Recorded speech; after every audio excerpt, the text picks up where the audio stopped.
A very good afternoon to all the dignitaries who are present here with us today, and to all of you enthusiastic participants who are joining this webinar, not only from Sri Lanka but from around the world.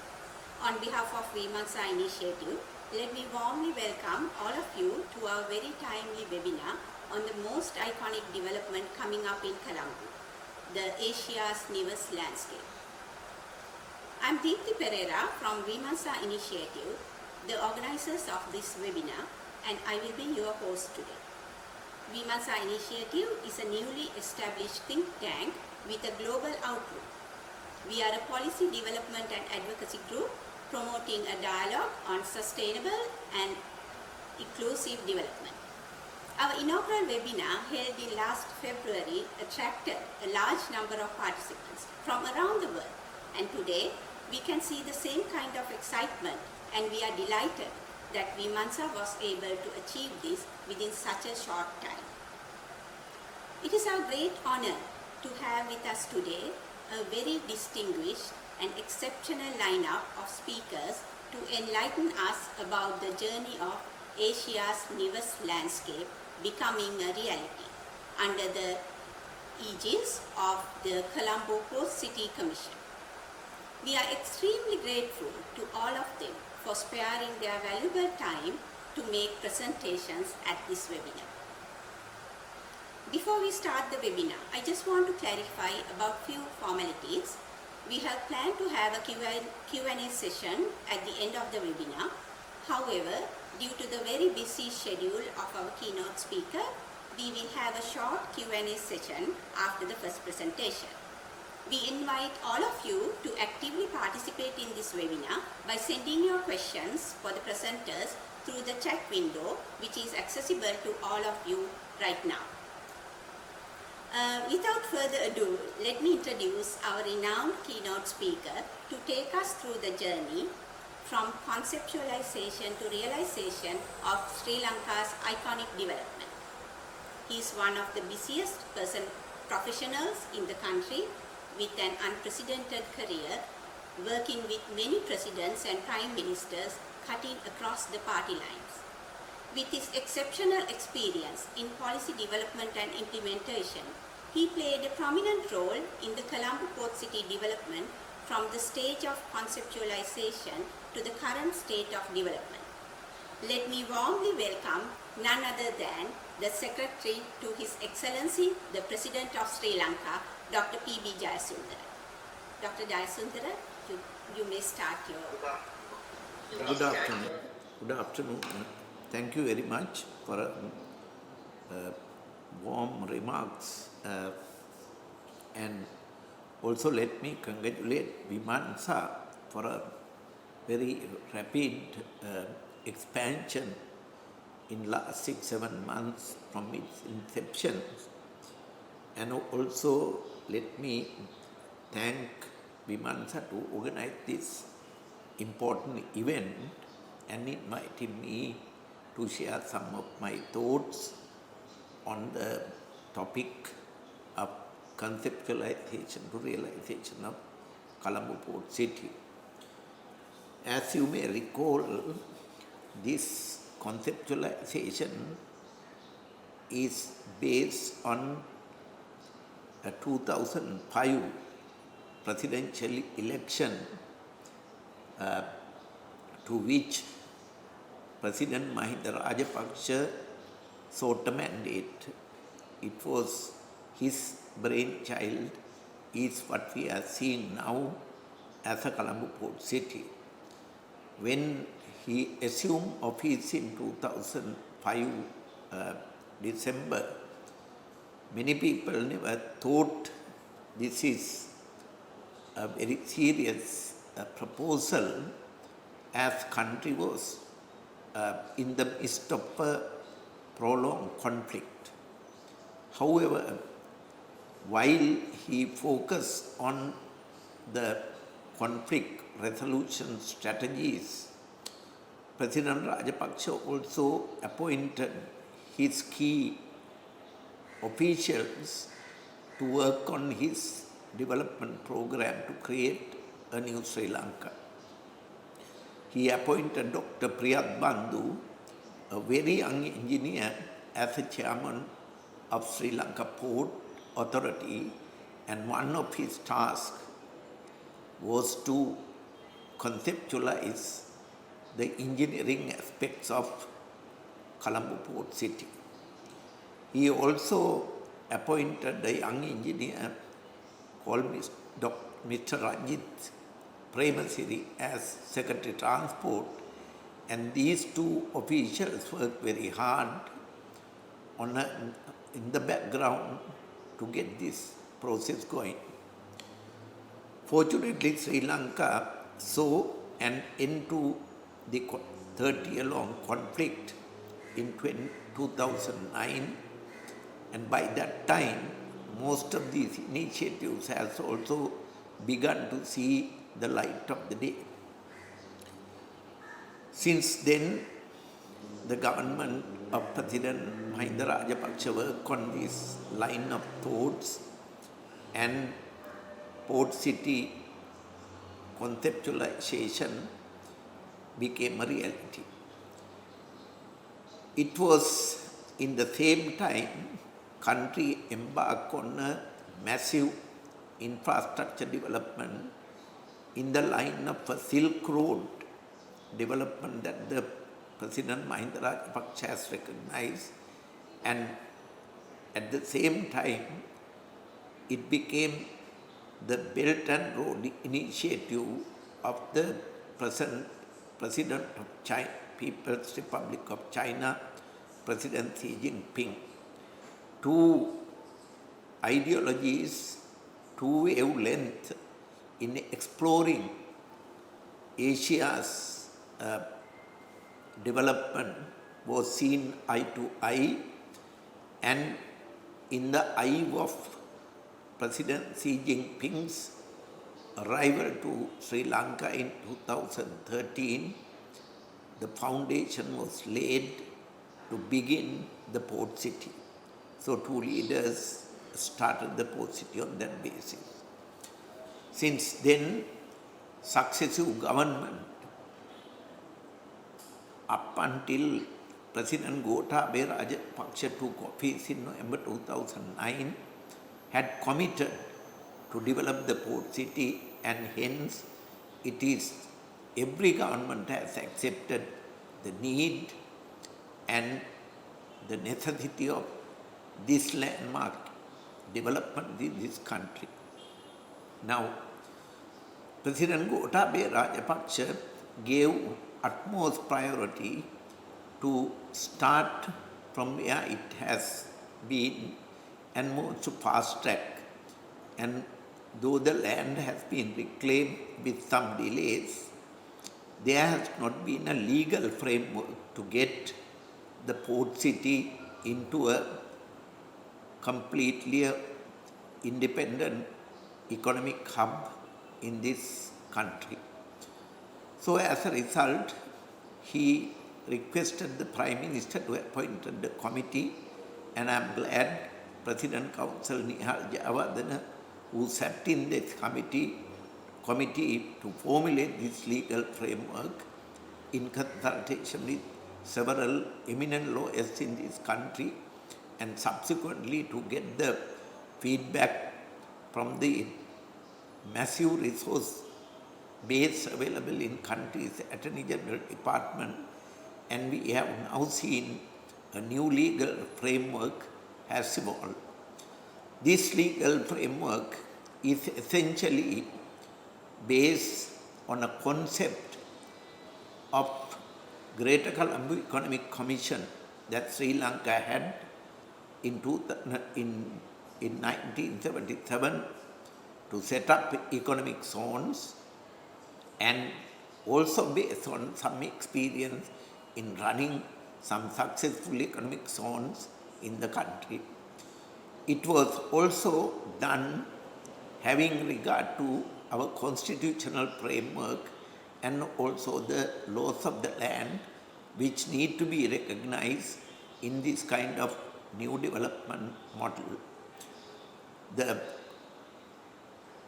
conceptualization has also taken into account various other models in the region to see that how Sri Lanka can be placed on a more competitive environment or more advantageous position than some of those countries.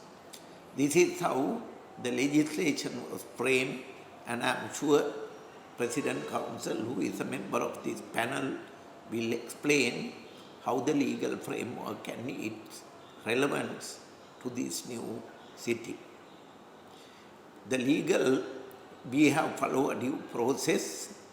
The law has been now gazetted, having got the approval from the Cabinet and the Honorable Attorney General Department, country's legal draftman skills, country's Attorney General's input, and everybody's other participants have got into this process.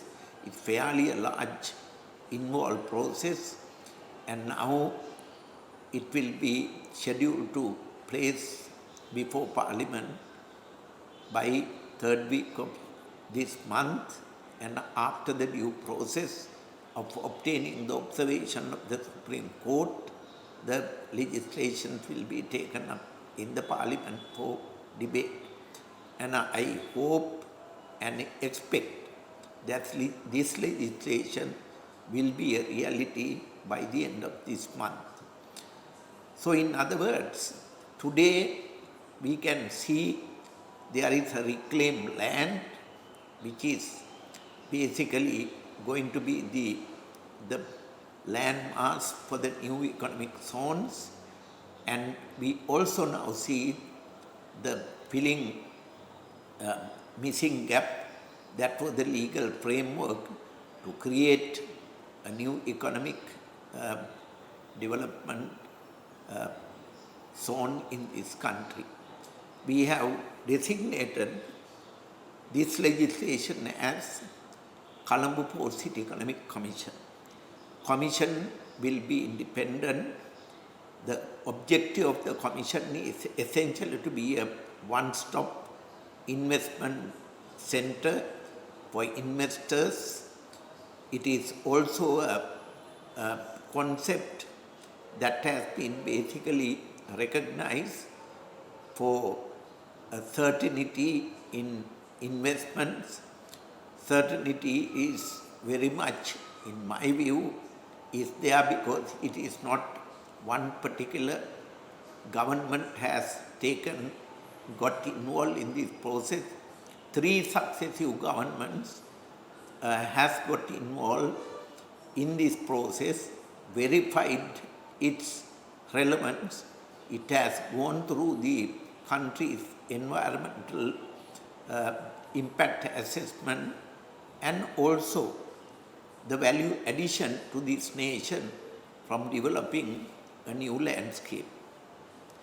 In formulating this legislation, every single legal framework in the country, whether it is banking, whether it is land alienation, whether it is taxation, whether it is customs or any other relevant applicable laws, have been taken into account and has created one composite masterpiece called Colombo Port City Economic Commission Bill. That bill recognizes all, and the Honorable Attorney General has given the clearance that it is constitutionally consistent in Sri Lankan framework. We have also integrated several important elements into this new development, and I would like to touch upon few. One is backward integration of Colombo Port City development to Sri Lanka's overall development. From unskilled to the highest professional level of people in this country, this will become a new employment destination, and in order to recognize its international standing, we have also made provision in the law that such employees, whether they are unskilled or semi-skilled or professionals, they will be treated as they will be paid in foreign currencies, and they will be considered as foreign income earning people in this country. There is also provision to integrate supply chain from Sri Lanka's various supplies required for the functioning of this kind of a city, and to that extent it will be one of the export destinations for Sri Lanka to generate huge sums of foreign exchange opportunities here. Landmask is also important to understand. It was developed by China Harbour Corporation of China. It was developed on the basis that they reclaim the land, create the environment for development on assumption that they will recover their part of investment from the land alienated to them. Rest of the land belongs to the government of Sri Lanka. Government of Sri Lanka land consists of two components. One is public goods part of the overall city, where transportation, parks and recreation. Sorry.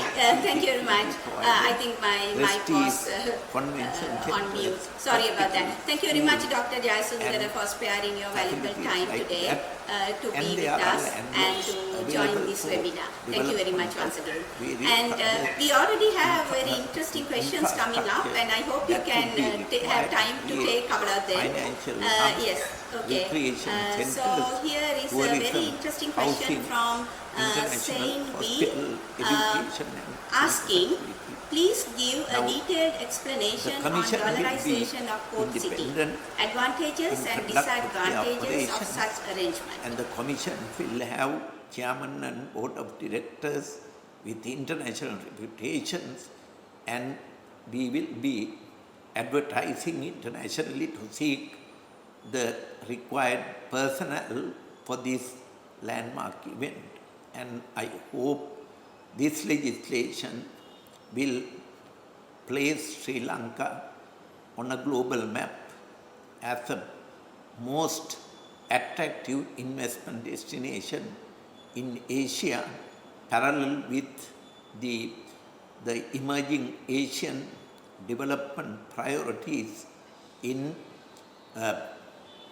shifting from west to east global development, and also the Hambantota port, Colombo port city, and the Colombo port itself becoming part of this whole integral development that will create Sri Lanka's new service economy into a much promising transformation of Sri Lanka's landscape. Thank you very much. I can go directly to save time.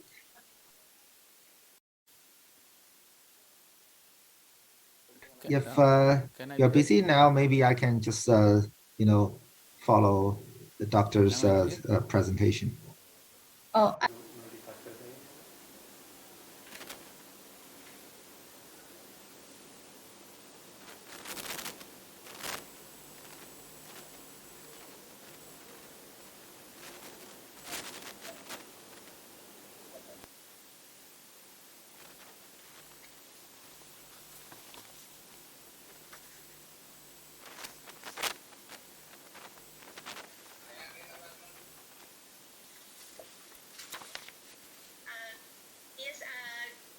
Dear panelists, we are actually thinking of waiting for a couple of minutes because we can see only about 45 participants. Port City is a separate financial center. We have created it as an international financial hub. It will have a separate international financial transaction activities, and what we are basically asking is, to create a much more financial base international business here in Colombo Port City. We do not integrate that with the rest of the country, and we have kept the financial overall controls by limiting financial transaction to Colombo Port City activities. Having such a foreign currency base, I won't call it a dollarization, because it recognizes all international foreign currency based transactions, and what we are looking for is having such a international financial transaction right next to the Colombo. Colombo is an advantage for the Colombo based economic activities, because some of the backward supply chain activities will create foreign exchange earning capacity to Sri Lanka as well. I do not see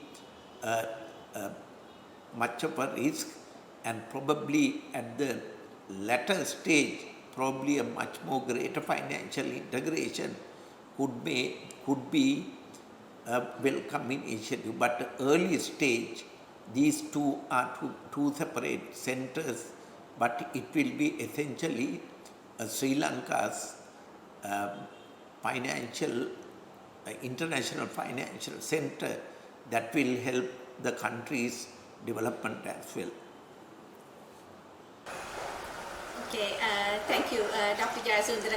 We are actually getting inundated with questions, but I hope you can take another one.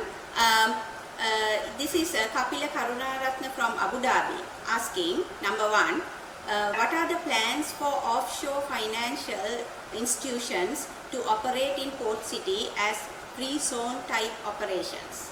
And number two, there are two questions, so I'll ask both of them. Number two, what are the planned business development / marketing initiatives with our foreign missions to drive potential parties? First question is, it is essentially a law provide for international financial offshore banking transaction in the place, and we will be communicating with our foreign missions abroad. We are working closely with the Ministry of Foreign External Affairs and also our foreign mission to concentrate on this new development. Soon after the legislation is passed, Port Commission will be institutionalized, and the Port Commission will undertake a much more consistent, coherent marketing strategy to take the Port City global. Yes, I think due to the time constraints, we have other presenters, but maybe there is one more question which will be very useful, and I think a lot of the younger generation will be interested in knowing this. The question is from Janit Abesekara, asking, one of the most important factors for the long-term success of International Financial Center is the abundance of skilled labor access in the country. How is the government planning to eliminate the lack of skilled undergraduates in the future? Very important question, and it is one of the major development priorities of President Gotabaya Rajapaksa. His government has given a significant emphasis on the education reform, targeting 3 stages. One is the university education, shifting to much more professional, employable new skills being created, and one of the key employment market is Port City. In fact, most of our New Sri Lankan youth coming out from our universities, from medicine, engineering, legal, commercial, accountancy and various other services, plus very skilled type of specialized jobs will be available, and our education system has been reoriented toward that. While universities are being targeted, there are also new degrees are being offered to liberal arts graduates on the IT education, which is one of the most sophisticated areas where IT and software companies are looking for. Second stage is the skill education, where Sri Lankan labour force is to be a skill development oriented training program, and reforms are being initiated targeting from 6 month to 2 year program, and those skills will also be basically available for the port city development. And so education plus several other reforms. I must take even a little bit extra time. Sri Lanka is not only doing a piecemeal reform at this stage. We have taken reforms in our taxation strategy. Government has taken a reform in financial sector altogether. Government has undertaken custom reforms at this stage. Government has appointed a presidential commission to simplify the rules, regulations and structures. Then government has also created new legal framework under the Ministry of Justice to address law delays and dispute resolution, and creating specialized commercial like special courts to address various business dispute, and eventually Sri Lanka will also have its own arbitration centers using our best professionals in this country. So it is very much a knowledge-based development center.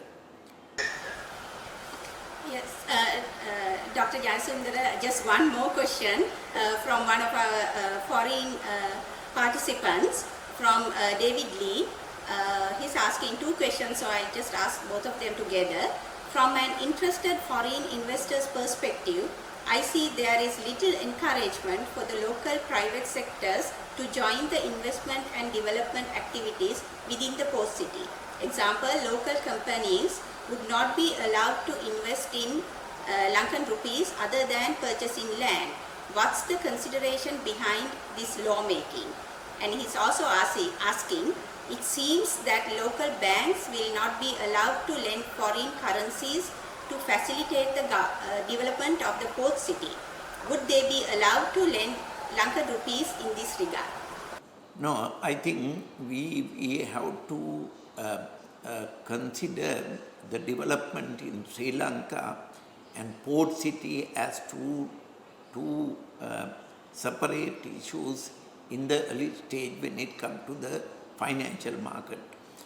We have permitted Sri Lankan investors to purchase land in terms of the Land Acquisition Act by paying in rupees.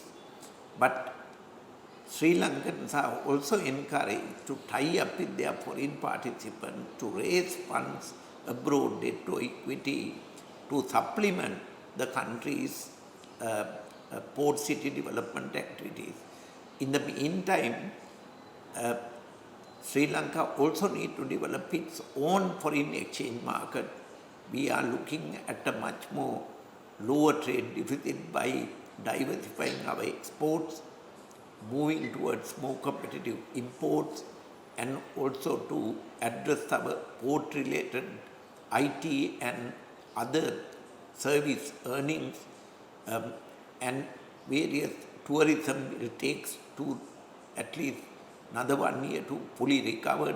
In that context, we are not ready, to be very honest, we are not ready to create a crowding out of Sri Lankan foreign exchange market to develop the port city. Actually, the port city development requirement is far greater, and it need to be with the participation of the foreign investment with Sri Lankan companies. Sri Lanka has quite a reputed large listed companies, and those conglomerates are quite capable of raising foreign money on the basis of, on the strength of their own balance sheets like recently John Keels did with the Adani Group on the West Terminal development in Colombo Port. So I'm sure, though it may look somewhat tight in the early stage, it is actually the incentive for everybody to look out, look for international markets, do international marketing, talk to the international banks, partnership with Sri Lankan companies and foreign companies, and also the foreign Sri Lankan diaspora to target this market, and that is why we have formulated the legislation on that basis. Okay, thank you very much once again, Dr. Jayasundara. We are really grateful to you for joining us today. I think there are more questions, but I hope that we can answer some of them at the end of our presentations during the Q&A session. So let me go to our next presenters. So let me now introduce our next presenter today, talking about Colombo Port City driving towards a regional business center, the opportunities and challenges. He is a high-level advisor in China on special economic zones and other similar initiatives which have become resounding successes. He is a professor in economics, president of the Optical Valley Institute for Free Trade in China, a distinguished fellow of Jack Austin Center in Canada, and a research associate for Federal Reserve Bank of Dallas, USA. So, joining us today all the way from China, let me warmly welcome Professor Bo Chen to address the webinar now. Thank you very much. Let me first of all share my screen. Okay. So here we go. Thank you very much for inviting me again. In 2019, I was honored to give a speech for the similar events, which talk about the development of the China's free trade zones, and we want to share the experience of the Chinese development for the Colombo Port City. And today, I'm honored to share my opinions again about the continuous development of the Colombo Port City, which is the Colombo Port City driving to the international regional business, which will talk about the opportunities as well as the challenges. But I want to clarify myself first. The Colombo Port City here is not only referring to the project that is actually undergoing now, but also the Colombo as a city or Sri Lanka as a country as a whole, how to develop itself to be, a kind of a promising land for investors and for international business in the future. And welcome to all the questions. All right, so first of all, what is the opportunities ahead of us? It's apparently at least the most significant one would be Belt and Road Initiative led by China. And the reason is so apparent is because that Colombo is located strategically in the midway of the 21st century maritime Silk Road, which is here. Okay. So as we all know that the Belt and Road Initiative was proposed by Chinese President Xi in 2013 and followed with many countries kind of a warm-hearted response. And so far, we have more than 64 countries actively participated in the construction and the development of the BNR initiative.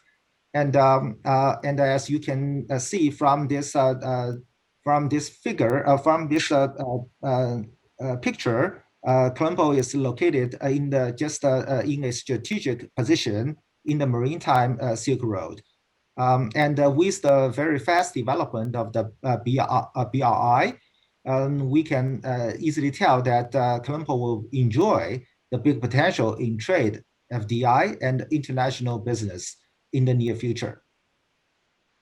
However, Before we talk about those kind of opportunities as well as challenges, we first of all have to go back to our reality. As we all know, unfortunately, in 2020, which is last year, we all suffered so much from the pandemic. The whole world actually hit very badly by the pandemic, and the global economy on average shrunk by 4.3%. And the advanced economies actually contracted even more by 5.4%. Fortunately, though, China, as the only major economy that received a positive growth, which is 2%, actually, according to the World Bank's January report. But I want to emphasize that the most recent released data by Statistical China is that the Chinese actual economic growth last year was 2.3%. Anyway, we are the only major economy that still have a positive economic growth in the last year. And this shows actually China's economy is very strong and robust. Therefore, the BRI led by China and the other participating nations actually enjoyed a lot. We can work together, not only help us to develop ourselves very fast, but also help us to resist those various kind of negative shocks like the pandemic. So we all know that BRI is very important, but I want to emphasize here that is BRI is I think for now the most significant opportunities for Sri Lanka. Of course, it is not the only one. Sri Lanka should look at the whole world, in a neutral position for sure. But when we are talking about BRI, we still needs to be very cautious because Sri Lanka seems hasn't done a very satisfactory job yet with the development of the BRI compared with other nations. So here I want to show you some kind of tables and the data. So first of all, let's look at the trade. If you look at the following figure, please read from the left-hand side, and that's the blue bars shows you the China's trade with the BRI nations in total. And we can find actually the aggregate trade between China and the BRI nations actually increased substantially after 2016. But if you look at the figure from the right-hand side, which shows you actually the China trade share with Sri Lanka compared to the aggregate trade with all the BRI nations, we find actually the share exhibits first increase and decrease. For example, at the beginning of the BRI initiative, China's trade with Sri Lanka compared with other with the BRI aggregate was about 0.38%, which increased until 2016, peaked at almost 0.43%, and then declined, unfortunately, till 2020, which is last year. And in last year, it was barely above 0.3%, which means compared with the whole BRI nations, Sri Lanka's bilateral trade with China was not that satisfactory. There's a lot of problems we need to deal with in order to promote our bilateral trade. But I believe there's a big potential between us and other BRI nations. Well, after talking about the trade issue, let's also look at the investment kind of aspects.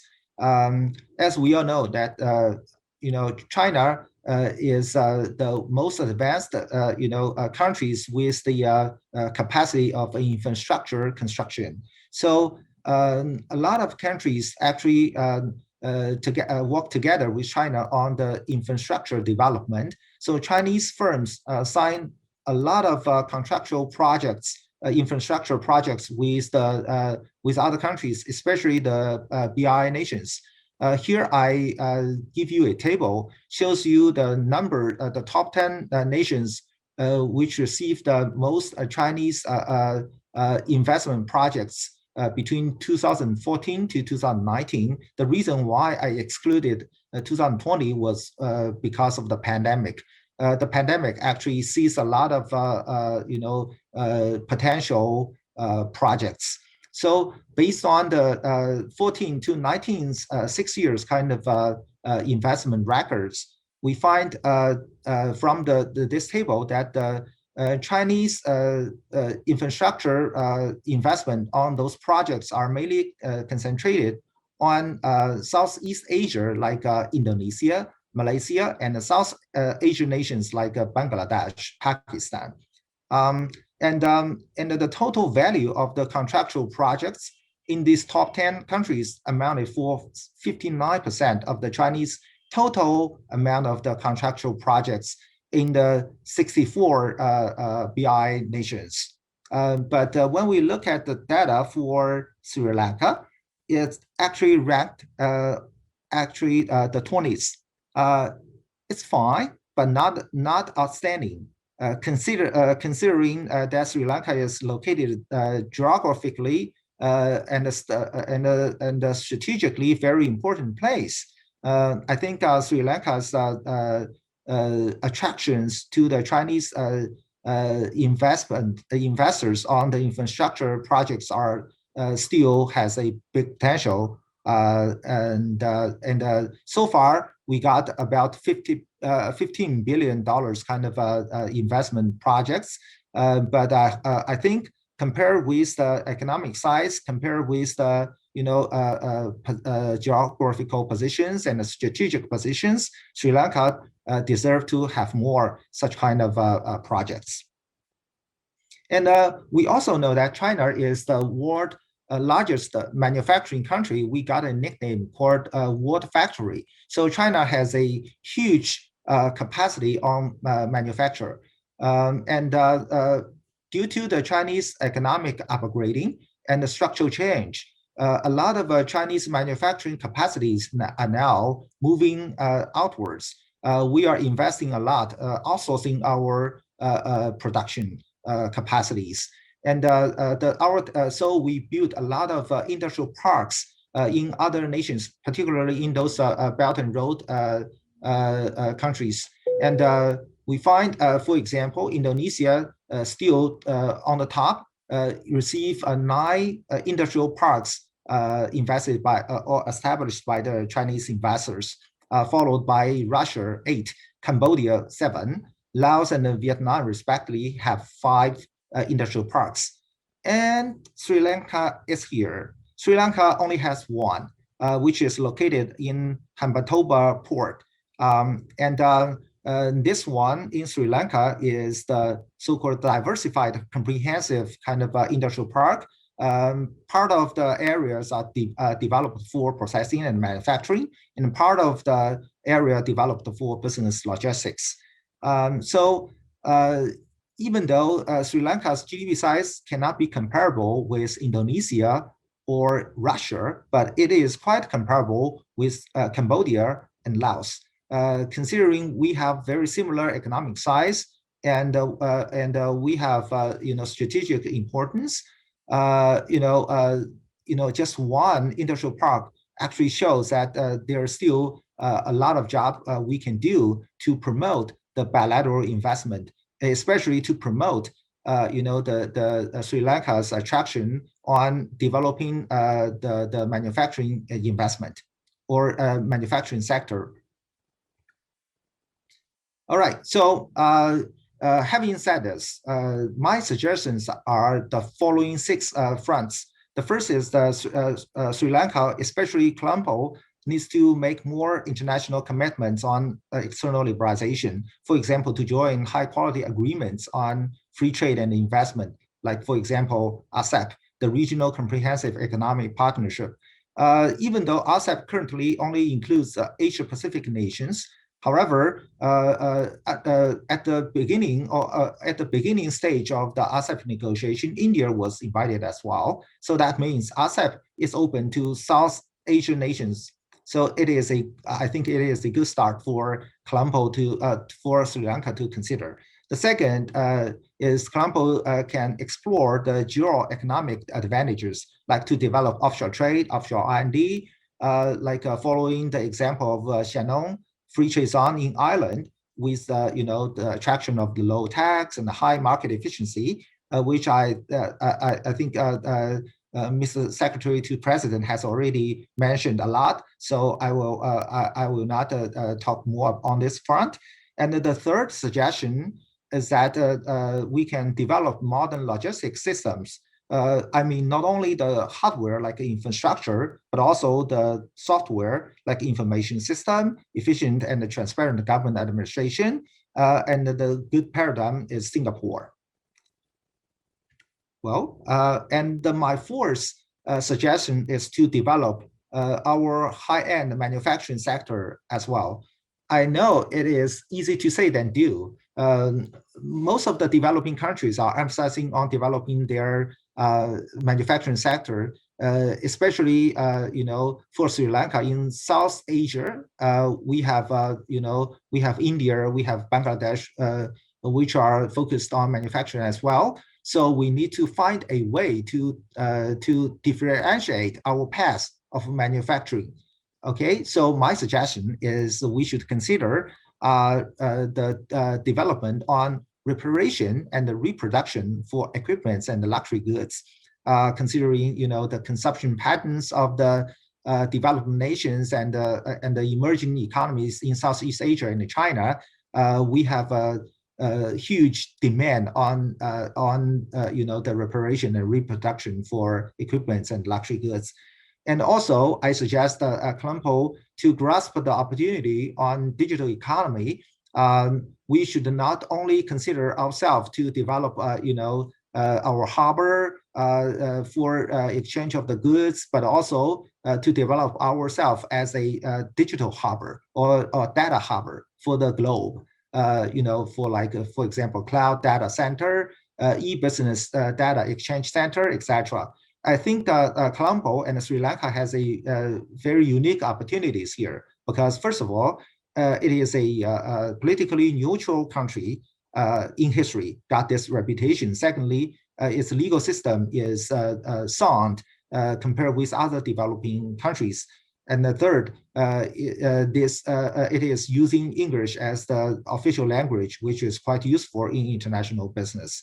My last but not least suggestion for the development of Colombo is to evolve itself to the world-class service business, to develop its flight and aviation service, tourism, to upgrade its tourism service standards, and also improve the medical service and the environmental service, etc. Well, about 2 years ago, I visited Sri Lanka in person and got a very good impression about Sri Lanka. And hopefully when the pandemic ended very soon, I can bring my families back to Sri Lanka again and enjoy the world-class service in Sri Lanka. Okay, I think my time is over, and thank you very much.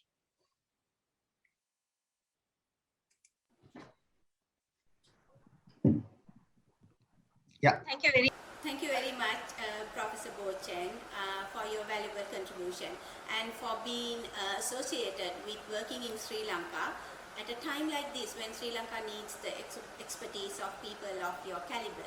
And I hope you can return to Sri Lanka very soon with your family.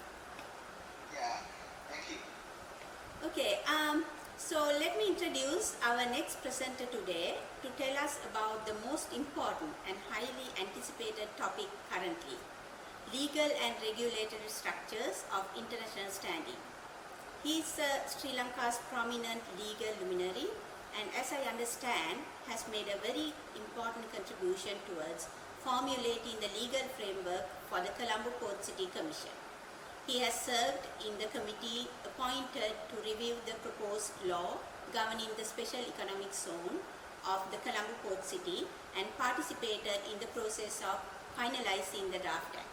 He is presently serving in the commission appointed by His Excellency the President for the purpose of simplification of existing laws and regulations in the interest of the people. Let me now warmly welcome President's Counsel Nihal Jayawardena to address the webinar. Thank you, Deepthi, and good afternoon, everyone.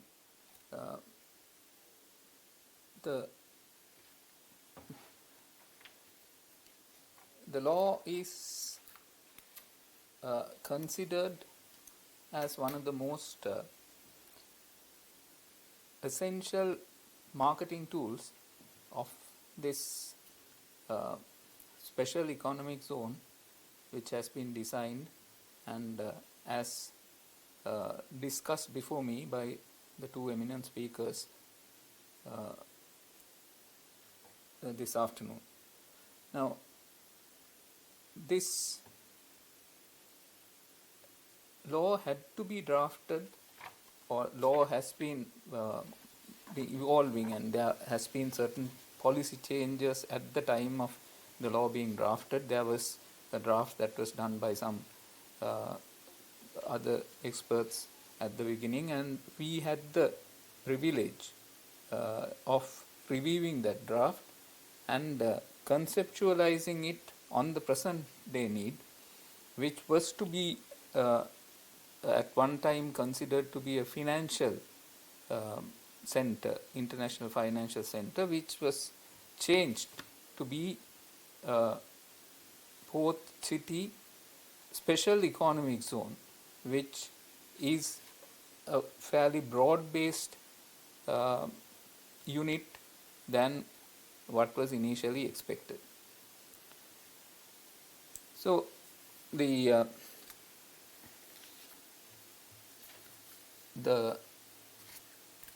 reclamation of that physical unit was done by another essential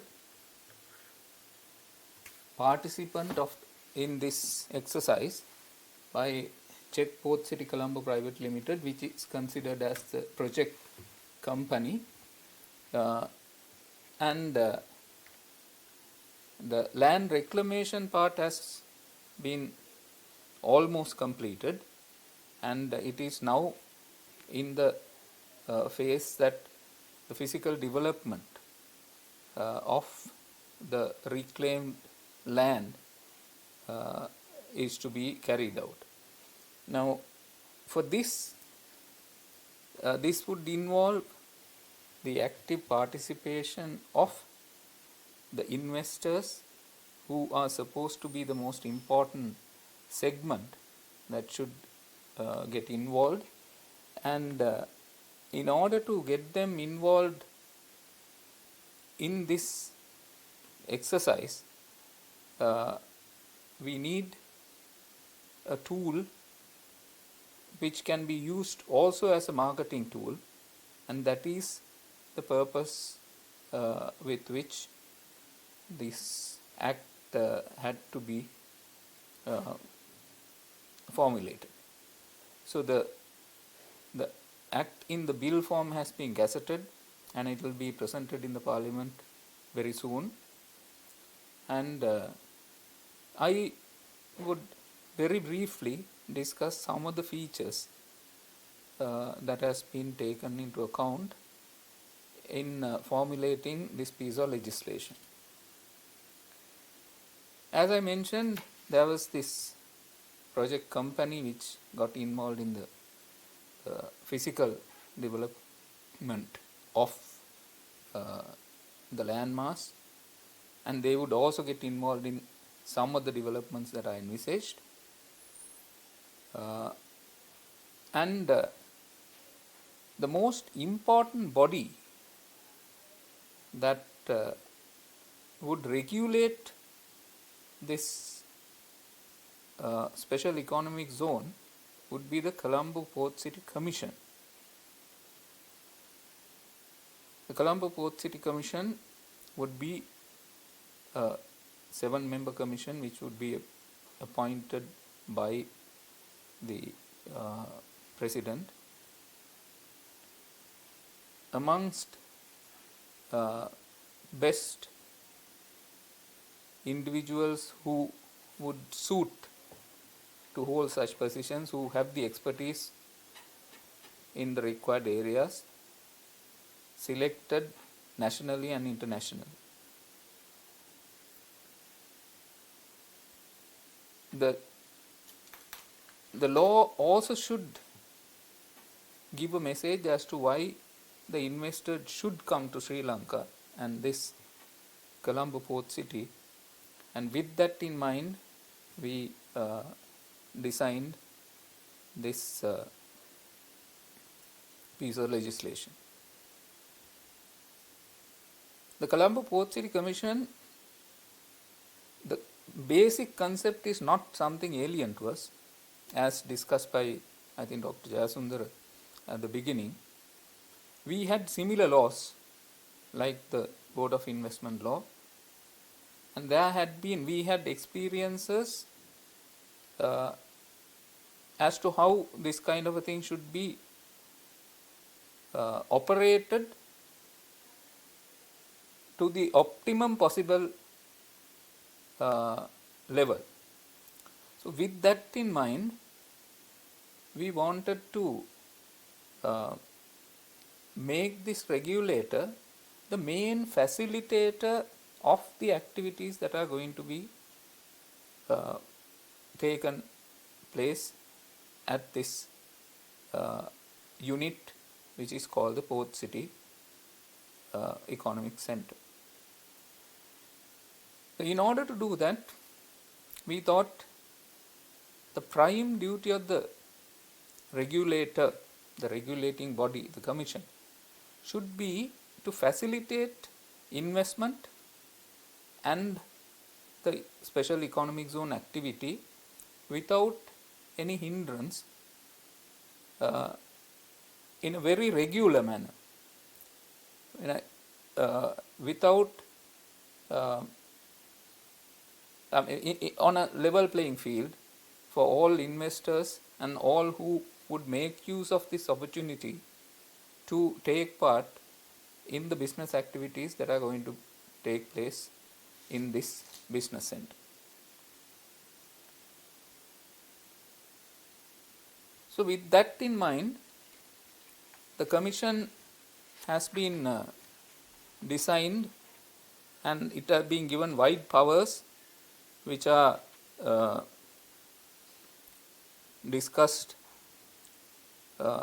in the early parts of the part 2 of the Act. The basic function of the function, duties and powers of the Commission are discussed in section 6 of the draft Act,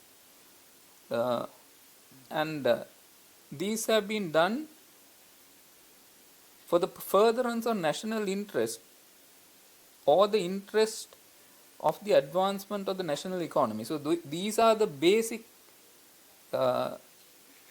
tenets on which this legislation has been built on. Now, for those purposes, the Commission will take care of the landmass that has been reclaimed, and that landmass comprises of 292 hectares, out of which, in accordance with a tripartite agreement that was entered into in August 2016, 116 hectares or 43% has been agreed to be leased to the project company as project company marketable land, because they made the investment, they pledged $1.5 billion investment, out of which already about 1 billion has been spent. And the balance, out of the balance land mass, 62 hectares would be government marketable land. Government could market those lands to the investors. And there is another portion of land which again will be in the control of the government. Those lands are there, those are non-marketable land or common areas, roads, parks and entertainment areas would comprise of that 34% of the land mass. So that is how the land is allocated, and this out of the project company marketable land, in accordance with the master plan that has been done, 48 in respect of 48 land parcels, there will be master leases which would be signed with the project company, out of which 24 has been signed by November 2019, and there are others which have to be done.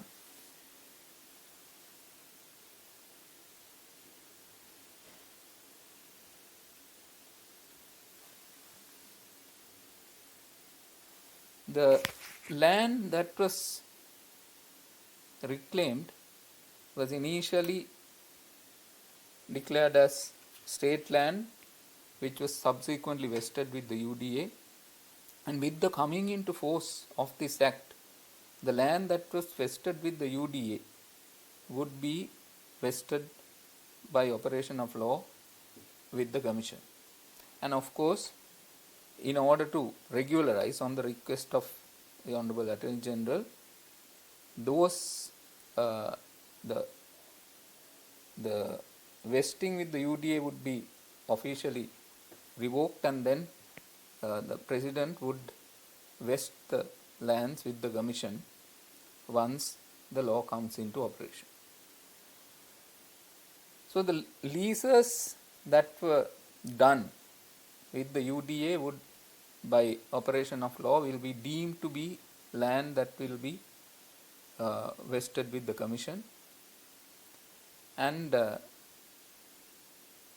Commission will be an essential part of any leases or subleases that are going to take place later on. It's not a new thing, it is a similar practice that is being adopted in respect of UDA held lands even as of now. So there is no change in the process of the law that has been adopted, and also with the law that was applicable earlier and the law that we are familiar with. This is just a change in the same direction, but for efficient transformation and ease of doing business, it will be vested with the facilitator, who is also the regulator, main regulator in this operation. So as I mentioned earlier, the main function of the regulator, any regulator for that matter, is facilitation, in order to give some kind of a impetus to the growing business concerns in the area. So facilitation is one of the most important aspects that the Commission is looking at. Now for this purpose, the Act itself has very specifically identified a function of the Commission as a single window business facilitator. Now this is been done by way of certain other requirements. The Act taken as a whole requires certain permissions to be obtained in order to carry on business in the demarcated area of the port city.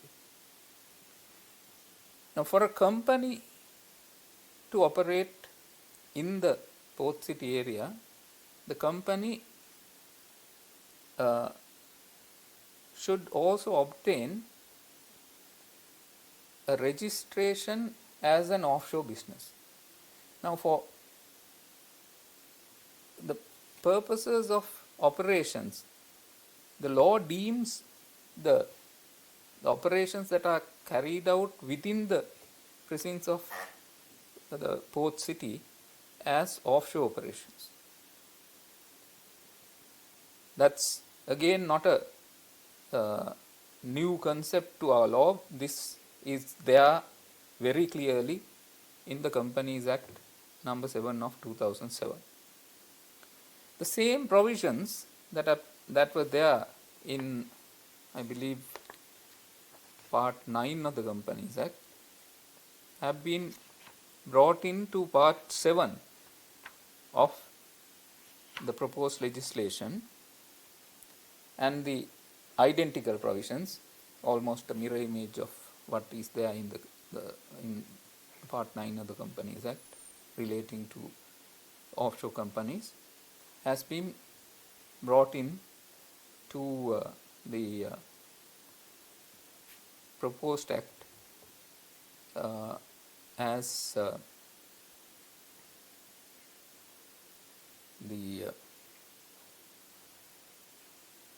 as part 7, which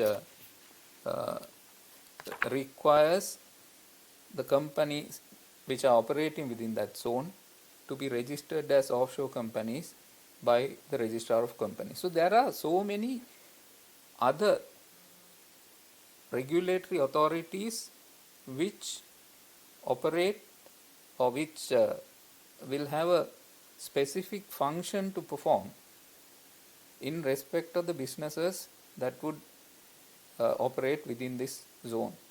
Now, if it is a banking company, in addition to obtaining the permission as envisaged in part 7, they should also obtain a banking license, offshore banking business, to carry out offshore banking business within the port city economic zone as per part 8 of the Act. So you see that, there are various other regulators who would come in, but if I just take for demonstration purposes these two regulatory bodies which are already functioning and already referred to in the Act, the Commission will facilitate the registration process of a company as an offshore company. In addition, the Commission will also, now if a company which needs to carry out its businesses as a banking company would facilitate as the single window facilitator, in addition to being registered as a offshore company, to be registered as an offshore banking company with the regulator, the Monetary Board. So there are various regulatory bodies which will have to give certain authorizations. Now, the Act has envisaged to ensure this process will be a smooth process, a quicker process, and be done in respect of genuine, proper investors who would seek investment opportunities within this special economic zone, which in fact, as Professor Bochen very correctly said, is situated at a very strategic position, and there are so many advantages for new businesses who seek opportunities in such zones. to establish a business place. So in that process, the process has been streamlined by requiring the commission to act as the single window facilitator. For that purpose, there will be various authoritative senior officials who may have to set up the sub officers within the commission itself, or in the vicinity of the premises within which the commission operates. So, and there are certain permissions that will have to be given now. Permissions for visas and various other resident permissions and that kind of thing. So those authorities will also be not the authority itself, but the placing various authoritative personalities from those regulatory bodies will also be looked at, and it has been facilitated through this act. The commission is the main body, and thereafter there is another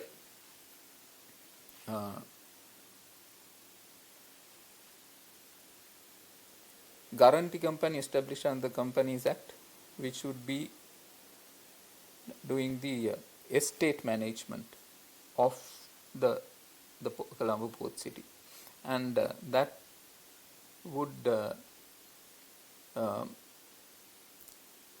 be attending to all amenities, the provision of various common amenities by various service providers, the electricity, telecom, garbage disposal, sewerage disposal, and that kind of thing would be done by the estate management company, and the estate management company, under the supervision and regulation of the commission, would be charging certain charges in respect of the services that it would provide to the persons who are occupying the port city special economic area. Then there will be entertainment and tourism related activity. There's a marina bay which will be fully functional, and that type of things are there.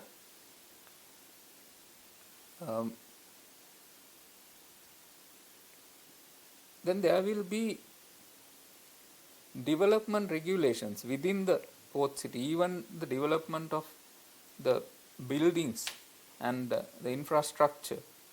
It's in a very regulated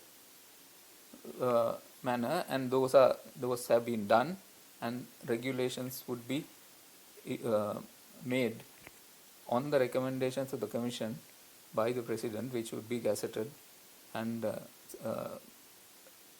passed by the Parliament in a regular manner. Then there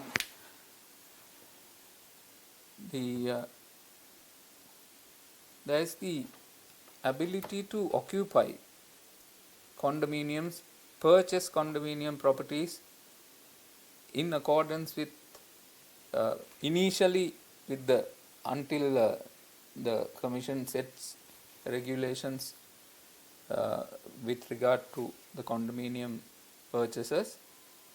It will be under the prevailing law, Condominium Authority Management Act, and similar or identical regime in order to be operated in a easier manner, or in a consumer friendly manner would be adopted in time to come. There is the possibility of condominium properties being owned by individuals, local and foreign, in accordance with the prevailing laws, and there will be no need for any change. And again, the facilitation of these would be looked after overall by the Commission. Then one of the other most important things that I had to say before concluding my remarks is that there is no change in the legal structure. The law that would be applicable in the country will apply to the special economic zone. The court structure would be the same court structure, but of course there are, for the interest in the national economy and for the purpose of the greater national interest, there will be expeditious disposal or priority being given to these special cases which would emanate from the special economic zone, which is also not something new. There are various other laws which give that kind of priority in the disposal process of cases. Then there is this the conflict resolution center, which will have a proper international level arbitration facility, and the other dispute resolution mechanisms such as mediation and conciliation and that kind of thing would be within that, and for that the best standards would be adopted and the best facilities would be set up. And these are within the government areas, and in the government areas there will be a top level international school for which there are certain branded international schools have already made certain inquiries. There will be a high level international standard hospital and a conference center, which is been the conference center is aimed at the ever growing mice market, for which Sri Lanka does not at the moment have that capacity. So this economic zone has all those facilities, accommodation in the form of residence or even top level hotels to cater for those, and countries like Singapore and such countries where this sector is being exploited has got all such facilities at one place, which we can certainly provide at this, and for that again investors can be attracted. So this is a law that in fact has looked at all those things, and particularly and most importantly in the interest of the national economy, we have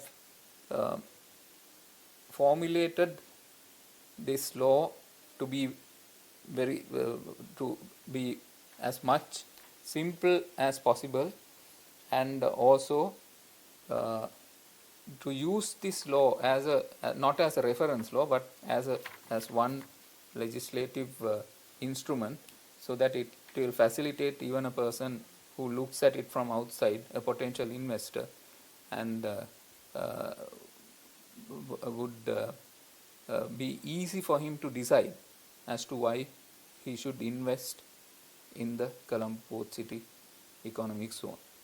I thank you and welcome any queries that you may have, specific queries in the area of this law. Thank you very much. Javardhana, for being with us today amongst your very busy schedule, and thank you very much again for clarifying many important aspects about the Colombo Port City Commission. And we are actually having some questions which I think you can answer as well. I hope you will be here towards the end. Yes. Yes, okay. So, because we are having a lot of questions and some are addressed to Mr. Javardhana as well. So, we are planning to take up as many as possible at the end of the presentations during our Q&A session. So, all the participants keep rolling in your questions. So, last but not least, let me introduce our fourth presenter to talk to us about one of the most challenging aspects, the developer's perspective on post-city development. He is a reputed business strategist and a financial advisor with international experience in corporate wealth creation, with 20 plus years of experience in London, Melbourne and Colombo. Let me warmly welcome the Assistant Managing Director of the Czech Post City Private Limited, Mr. Tulsi Aluhari. Mr. Aluhari, you can take it. Thank you, Deepthi. Good afternoon to everyone. Let me try and share the screen. Can you see the screen, Deepthi? Yes, we can see the screen. You can go to the full screen, I think. We can see the screen. Yes, Great. It's okay now. Right, Asia's newest landscape. I would like to really give an investor or a developer's perspective. So my short presentation, I will give you a quick update about the progress we have made in the port city and the need. Why do we need such a special economic zone for a successful realization of this, one of the largest foreign direct investments in Sri Lanka? One second. Right. These are some of the pictures. What you can see on the top is the landscaping and utility corridors in progress in the south. The Central Park, actually these are part of a Central Park, which is being completed as we speak. Road, foot and vehicular bridges are under construction. And thus far, to date, we have invested over $1 billion, and it's a foreign direct investment. It did not involve any loan from the government of China or any other multilateral agencies. Port City was declared under the Colombo Administration District in August 2019. There were 3 rounds of EIAs with public comments. 2 EIAs were conducted for reclamation works. We received over 200 written submissions, and there are 76 conditions stipulated in the approval or the license. And there is an environmental management plan in place at the moment to ensure that we adhere to those license conditions. And the 3rd EIA was concluded more recently, that is for the vertical development. Development control regulations, which has 4 volumes. One is on urban design, landscaping, utilities, and most importantly, sustainability. So these are best in class international guidelines where any developer who develops within Port City has to strictly adhere to. Now, with this law coming into place, enforcement control or the right will be now vested with the Commission. As of now, close to 100 hectares of land now ready for construction. As all of you know, Economic Commission bill was approved by the cabinet and hopefully it will be tabled in Parliament very soon. As Dr. Jayasundara just mentioned earlier, hopefully we will see this bill being enacted before end of the month. Colombo International Financial Center mixed use project.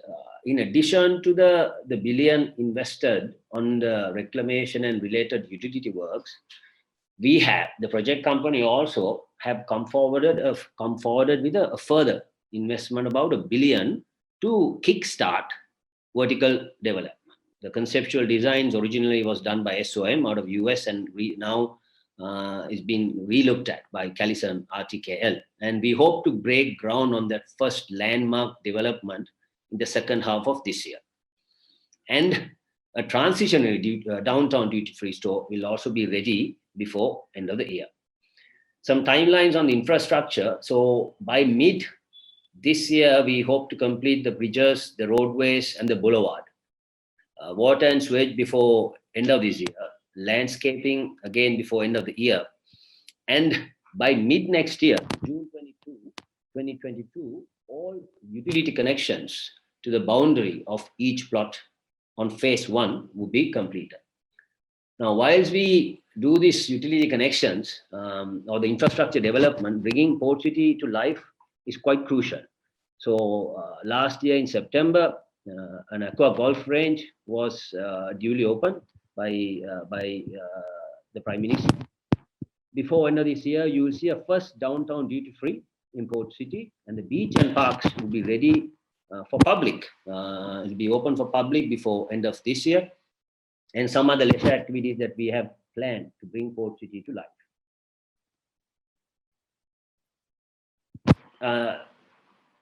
In designing the Port City master plan, I think it's important to emphasize that there was significant emphasis given to create a vibrant business hub district because it's extension to the existing CBD.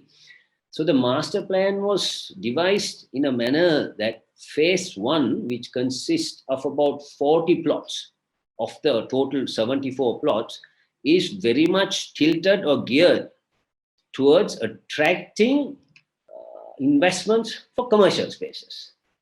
You can see office, retail, hospitality, and few others, right? 74% is for commercial purposes. And if you look at phase 2, which consists of about 34 plots, is predominantly for residential use. What you see in those light colors are for residential use. So the thinking is the commercial success in phase 1 is quite important for us to drive the demand or successful outcome of phase 2. And for us to drive demand for phase 1, trade and commerce must happen. GDP growth of what we are expecting now in Sri Lanka is not going to be sufficient for us to actually see a successful completion of Port City. So creating the secondary demand is key. When I say secondary demand, the primary demand is really the developers who will come and invest to put up their office towers, the residential dwellings, leisure activities, hotels. Now, for primary developers to be confident that their investment would be successful, they need to ensure that there is a secondary demand. Who will come and occupy these office spaces is a question. So there are certain priority sectors that we have identified in Port City. However, having said that, the positioning at the moment is, with the law, it is positioned as a multi-service SEZ. And as we evolve, we can see which sectors will be highly attractive to set up in Port City. And also, I think the law will also evolve to facilitate those sectors who show much more keen interest to set up in Port City. So what you see on the top right corner in green, those are natural strengths of Sri Lanka: international trade, logistic operations, hospitality, tourism. what you see in the middle in yellow shade is priority sectors, but needs some enablers to put in place, because Sri Lanka as a destination for business, for global businesses, I don't think personally that we are still on the radar. The destination appeal, like you have in Singapore or Hong Kong, we need to create that destination appeal in Colombo. So these sectors, I think, with the proposed law, I think would be attractive for them to really come and set up in Port City. The bottom left corner, which we say as innovation hub, obviously it is a priority for any SEZ, especially focusing on financial services, offshore banking, private equity, etc., that we create a innovation hub. However, in Sri Lanka, because of investments in R&D are at a dime, actually about 0.1%, compared to countries like Singapore, about 2.2%, we are still not quite there. So for this, I think Dr. Jayasundara mentioned about creating a knowledge economy, reforms in the education sector. I think with these reforms, with a national agenda, and once the commission is established, I hope we can drive Port City also as an innovation hub. So competition, what we need to understand is competition in this part of the region to attract capital and talent is quite high, and that intensified post-COVID. Now, even developed countries embarked on bold reforms. In UAE, where foreign investors were not permitted to own a majority stake, over 51% before, more recently, they've relaxed that regulation where now foreign investors are permitted to even own 100% of companies outside their free zones. Citizenship laws were liberalized in UAE to attract more investors, talent, and intellectuals. Hong Kong and Singapore also moves to attract tech, finance, and entrepreneurial talent. They are relaxing their residential visa requirements. They are giving fiscal incentives for identified sectors, because especially Singapore has an aging population. They feel that they have come to a level which the economy will saturate. Hence, the attracting the required talent they have identified as one of the key priorities. Then the developing countries have also fast-tracked reform agenda. India, land, labor, liquidity laws of India is going through a reform, and they have set aside 10% of their GDP. I mean, Indian GDP is about $2.5 trillion. So they have set aside 10% of that for reforms. Then Indonesia. Indonesia is simplifying their laws. Close to 79, 80 laws have been looked at, and they are relaxing laws and regulations predominantly or primarily to position themselves to attract foreign investment. Philippines immediately cut their tax rates to 25%, which was 30% before pre-COVID. And also, I think there are plans to cut further by about 5%, offering incentives even up to 40 years. So the point I'm trying to make is post-COVID competition is quite intense. The question is, can Sri Lanka, Colombo, position ourselves to attract the required capital? So thus it's key that the Port City SEZ makes a statement among these. So the need to create a conducive business environment. Now this is the World Bank Ease of Doing Business ranking. If you see Sri Lanka, we are ranked 99 of 180 countries. Now the chart on the bottom really shows you how we have progressed as a nation. So in 2015, we were 99. As you could see, we haven't really moved. Whereas if you look at the two largest democracies, India and China, India was 130 5 years ago. They have jumped to 63 with significant reforms, and they're continuing to making reforms. China was 84, and they are now 31. And more recently, China has introduced a further law to attract foreign investment, and their target is to come between 15 in the next 5 years. So it is important if you look at these indicators that we are not really in the radar of the global investor business community. Now, what the Colombo Port City Economic Commission bill does is it addresses some of these pain points which we have faced in the mainland or in Colombo for us to have a poor quality FDI track record. I mean, if you look at the last 10 years, Sri Lanka's FDI is quite pathetic. And of those, what is recorded also, actually more than 50% was reinvestment by existing foreign companies. So if you really dissect that to understand how many new projects FDI we had driven, it is quite poor.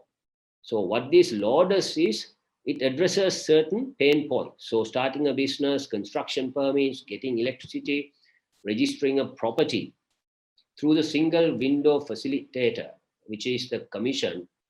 We hope these issues where now we are ranked quite badly would be addressed, and we might be able to position in the top 25 once the law is enacted and implemented. Also enforcing contracts at the best, we take about 4 years to enforce contracts.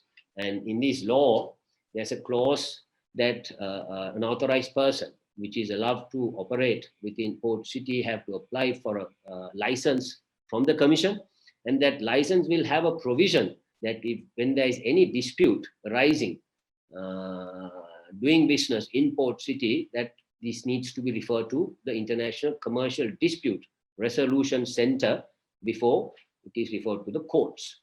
However, having said that, there is also a clause giving priority to hear any civil and commercial legal proceedings within our existing court system. So this is with the law. Law was actually the missing piece. In fact, the land and related infrastructure had been ready. So there were some delays. We were faced with the law, but must say that now the law, what has been built, is quite progressive.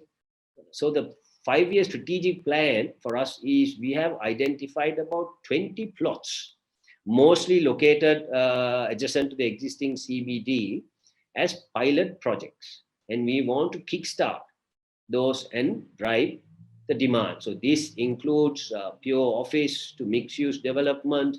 We call social infrastructure, which is an international school, hospital, and a convention hotel, waterfront mixed use development here, and some of the iconic hotels and integrated resorts. So these 20 lots, which we hope to drive demand, we hope that amounts to about 60 hectares of land mass. At today's price, the investment would amount to about $5 billion.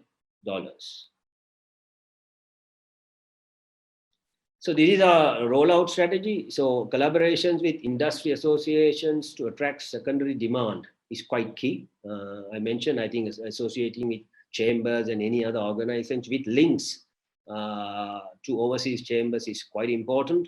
And also, I think Dr. Jayasundara mentioned that through overseas mission, also we will be promoting Sri Lanka and giving that destination appeal for the businesses to relocate or set up their headquarters in Colombo. So also we are establishing regional network of marketing agencies. Initially, we have looked at India, Singapore, Middle East, and China. We will expand this as we go along. Then series of virtual events such as this have been organized to cater to a global audience until travel resumes. And physical events, once back to normal, we will have road shows in these identified destinations to promote Sri Lanka. Well, I must say that we cannot promote Port City without promoting Sri Lanka. So we need to promote Sri Lanka, Colombo, and Port City. So that is our strategy. And we initially planned our inaugural international marketing launch in July last year at the World City Summit in Singapore. Due to COVID, that got postponed, and then we hope that they will resume that next year. Last slide, but not the least, benefits of Port City SDG for Sri Lanka. I think driving economy towards a high value modern services is quite key. So we have a services sector predominantly almost 60% contributed to the GDP, but still we focus on traditional services, whereas modern services like ITC, financial services, professional services have been growing. If you look at last 10 years, close to a double digit, about 9.5% in the last 10 years. Whereas services that predominantly consist of traditional services have been growing at about 5%, but the contribution of modern services to the GDP of Sri Lanka is only 8%. So we hope with the establishment of this best-in-class infrastructure augmented by the software that was required with the Colombo Port City Economic Commission Act, we will be able to drive more export of services.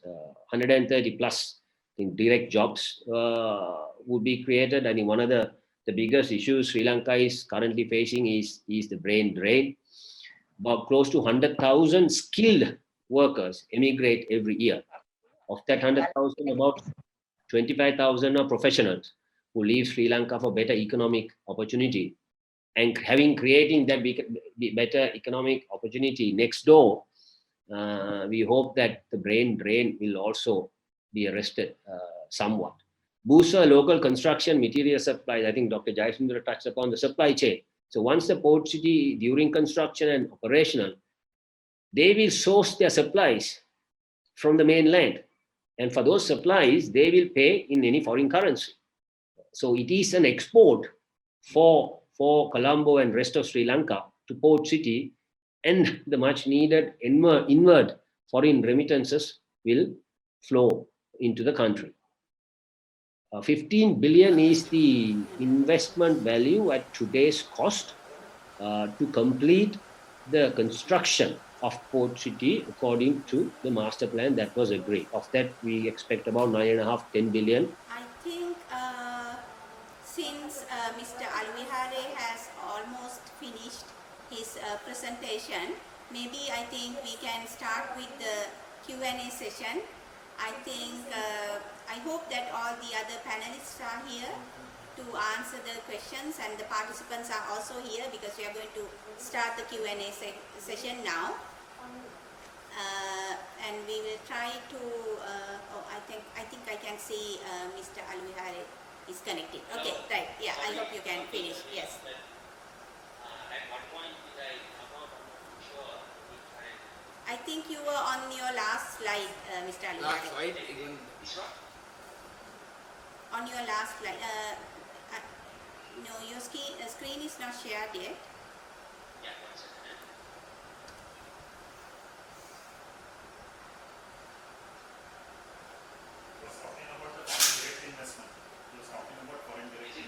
You were talking about the foreign direct investment. So, Right, this one here. yes, that's the one.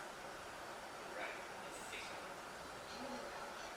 As I mentioned, I think I touched upon the modern services, the direct jobs, local construction and material supplies, supply chain that Dr.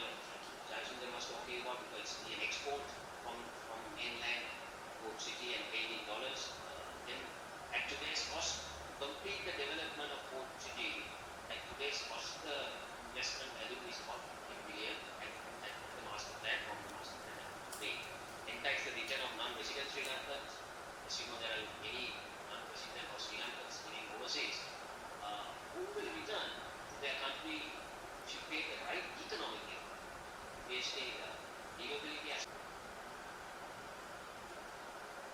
Thank you so much, Mr. Alvihare, for your very, very informative presentation. And it's very exciting to see how a plain, reclaimed land developing into a fully fledged city. So we are all excited to see that. So let me now start the Q&A session, and I would like to invite the Managing Director of Vimansa Initiative, Mr. Lakshman Sirivardhana, to conduct the Q&A session and then deliver the closing remarks. So thank you all very much. Hi, dear all participants and the friends and the resource person. First of all, let me extend my sincere appreciation and thanks for the resource person to give us time with, to explain this and analyze the value of and significance of this landmark development in Sri Lanka. At the same time, the participants from Sri Lanka and overseas for having patience in case we have had once in a while little technical hiccups in present. You know, when it comes to the questions that have been raised, many have been targeted or intended for Dr. Jayasundara, but most of them have been covered. The rest will have to deal it in a different manner. In the meantime, there is a very important question being raised by foreign interested party. I think this is mainly for, this is primarily for our distinguished President Council, Nihal Jayawardena. Foreign commercial law, including commercial dispute resolution, is world renowned. English commercial law, including commercial dispute resolution, is world renowned and is used as a model in a few countries and has been successful in attracting FDI. And have we considered, he's asking, have we considered some of the important aspects of this tried and tested law and utilize some aspect of the in the port city commission law or the bill that has been drafted?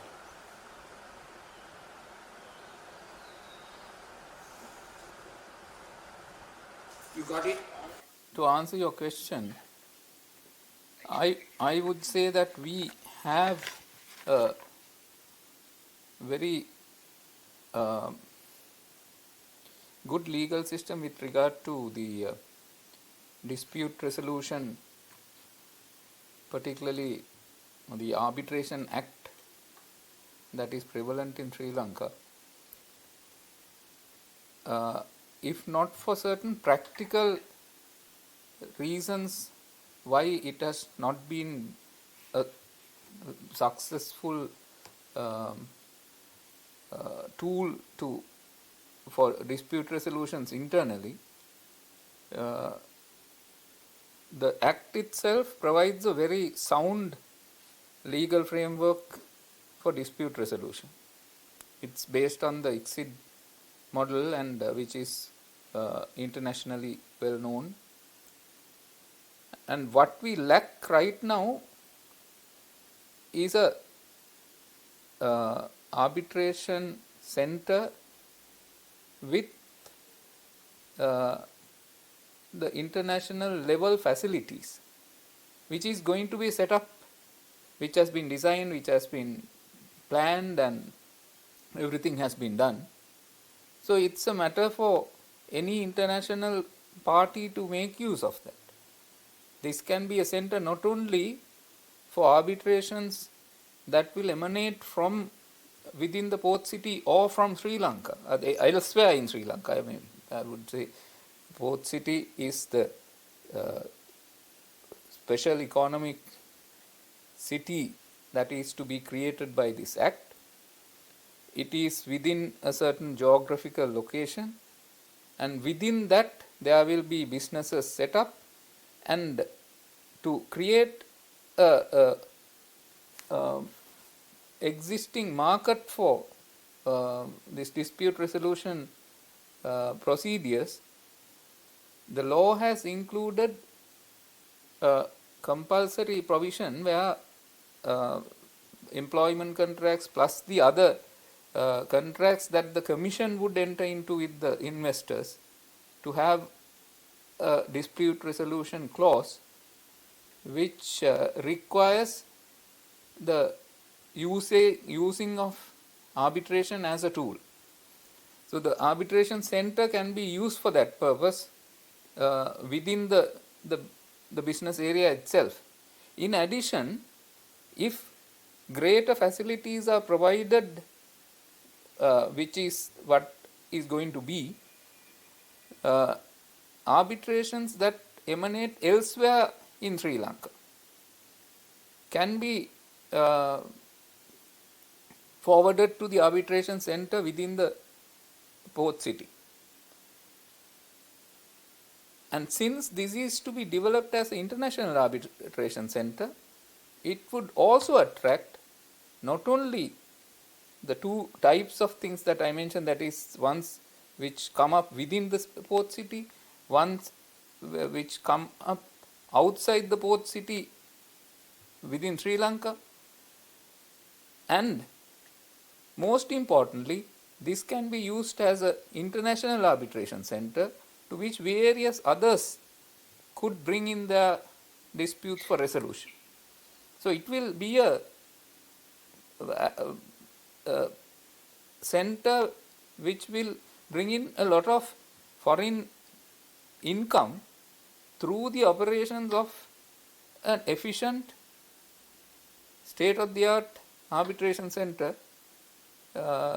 within that port city with all those facilities.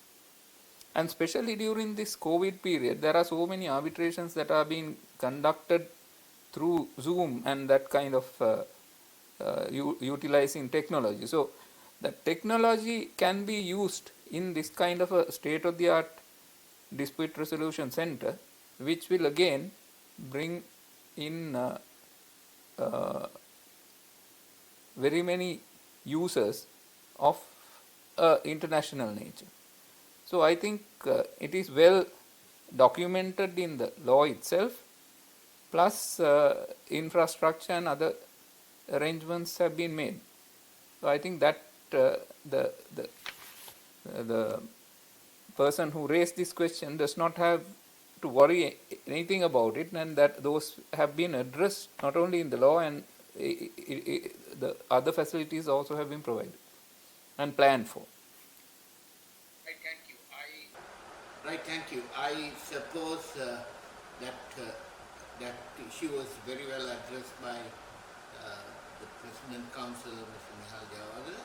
Then there is another question which I think Tulsi should be able to, Tulsi is there I suppose, should be able to address. That is, a Sri Lankan is making that at the moment countries investing heavily, or at least spending heavily on education, providing education to their children in foreign countries, and therefore he is asking whether what are the plans for the higher education sector or collaboration with foreign universities, etc., within the port city. Yeah, thank you, Lakshman. So according to the master plan which was devised and agreed with the government, there is a dedicated 2.5 hectare block for a reputed international school. Now when I say international school, actually targeting primary and secondary education, and also there is a lot of interest so far from UK boarding schools to set up here. There is no plan devised for a university at the moment. However, what I can tell you is that if there is such a demand, our existing commercial plots which have been identified and dedicated for commercial development can be utilized for such a opportunity if there was a demand. And we are quite keen that we kind of create that ecosystem within Port City to promote knowledge based activities. that is obviously part of the vision of the government as well. So we hope there will be demand from a university, and at the appropriate time we will also seek or approach some of these business schools to come and set up in Port City, which will complement the larger Port City development. There is another question which probably you can continue to discuss. But what are the investment opportunities for the small? I don't know what they mean by small. Is a relative term. Investment opportunities available for the small investors in the project, such as purchasing a small apartment, etc. And within bracket he says expect the Brown, the joint venture with within which is. Yeah, so there is plenty of opportunity depending on what scale of investment you're looking at, from small, medium to a large. When I said large, is the primary developers we are attracting to develop. For the small time to medium time investors, obviously the question says they can invest in real estate, meaning buying apartments directly, or they can partner on the supply chain side. Now, promoting tourism within Port City is one of the primary activities, right? You can imagine the impact of the supply chain that is required to promote that tourism.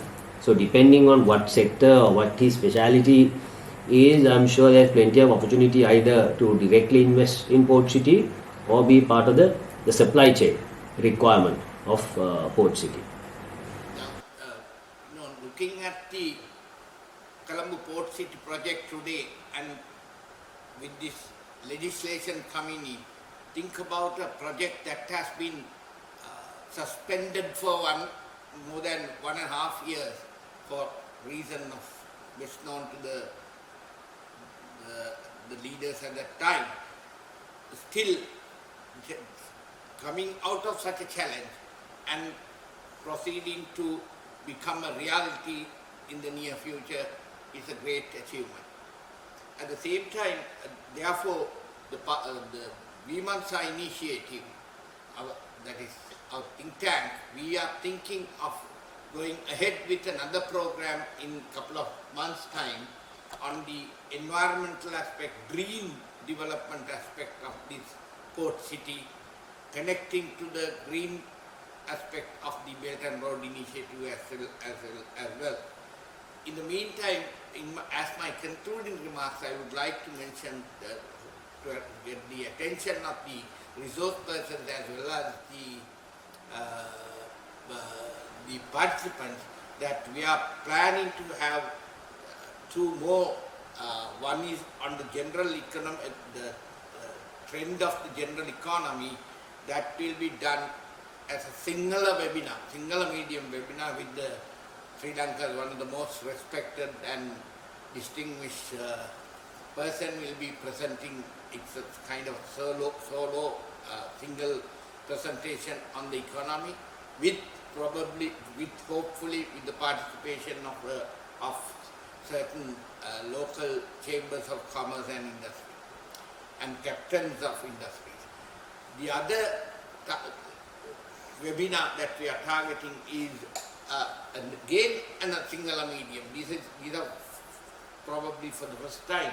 We will be doing a webinar on the centenarial, the 100 years of Chinese Communist Party of China, that making a very much analytical presentation by expert on these fields in Sinhala, but there will be one or more Chinese academics speaking in Sinhala language, and that will be another first in Sri Lanka. Anyway, thank you very much once again for all those who participated, especially the very highly professional team from Dr. P. Vijayasundara. Thank you. His time is really very precious, but he spent that time. Then followed by Professor Bo Chen from China, and thank you. I hope that you will continue your interest in our Port City project as well as other developments in Sri Lanka as in the past. Then third, you have our President's Council, Mr. Nihal Jayawardena. I mean, he has already invested a lot of his time on this project, on this bill as well. I mean, relatively young, bright guy from the Czech Port City for cooperating with us. Let's think beyond this seminar and have a good day for all. Thank you very much.